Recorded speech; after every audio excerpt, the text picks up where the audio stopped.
vagyok. Én pedig Hanna. Most egy olyan slime-ot fogunk bemutatni, nagyon jó.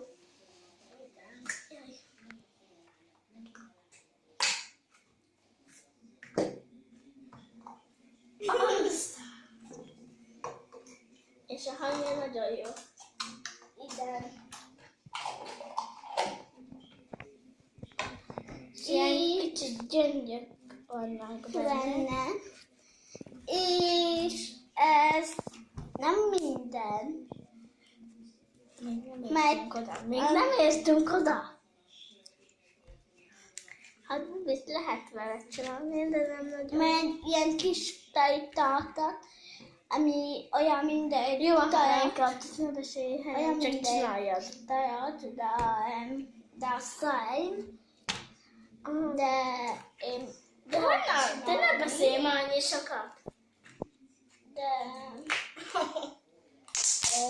A tesómnak. De Hanna, mikor a pattogtassák, fogd már be egy cseppet.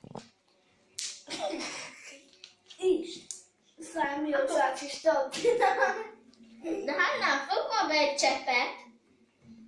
Csinálj számjózát. És elég büfött.